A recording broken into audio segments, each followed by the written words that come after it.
Hi, I'm Chris and this is Around the House. We're going to show you today how to get the most out of your container-based tomato gardens.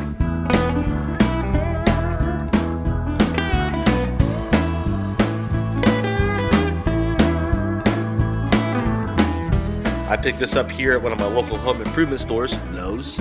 And what we're going to do is put this in the container. We're going to plant it up to about right here, and hopefully you'll learn something today. So here we go. So first things first, what we're going to have to do is prepare our container. Obviously these don't have any holes in them, so it's not going to drain properly. In order to have a successful plant in a container, the water has to drain, because if it sits there in the roots, you get root rot and it just causes all kinds of problems. So this is just a regular cordless drill with a 1/4 inch drill bit. What we're going to do is put some holes in this.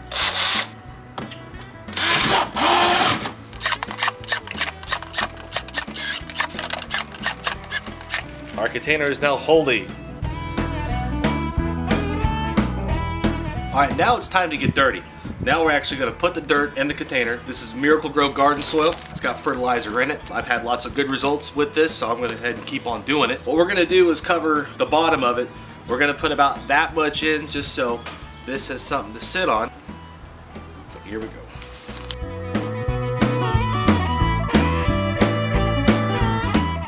Now, the next important step is you have to remove the outside barrier. Just a pair of regular scissors.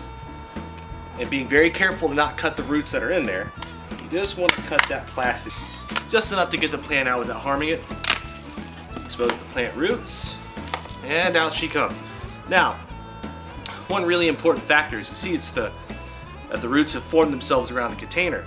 What we're going to do is just give it a couple little easy squeezes here and there. We're going to loosen that root base a little bit.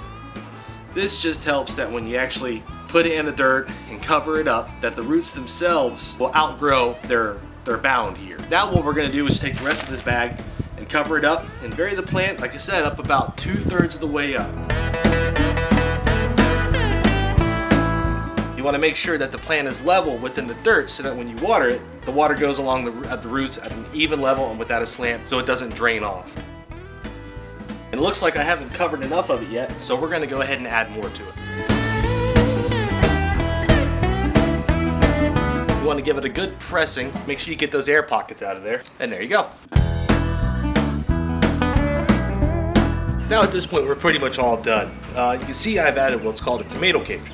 And basically what this does is it gives the plant some support as it grows and gets taller. This plant will likely get taller than this cage is, as will this one too. This one right here has been in the container for about a month. And you can see how much taller it is, but it's growing up, but it's keeping pretty much the shape of the cage. It's because the cage is giving it support. So when it starts to bear fruit, it's going to have some support and it's not going to sag the plant or anything. It's very important that you don't overwater the plant. You typically need about 1 to 2 inches a week, more so in the summer when it gets hot. Also when watering, you got to make sure that you don't want to get the leaves wet, because it's very susceptible to fungus. That's pretty much it. Make sure it gets 6 to 8 hours of sun a day, if not more. Thank you.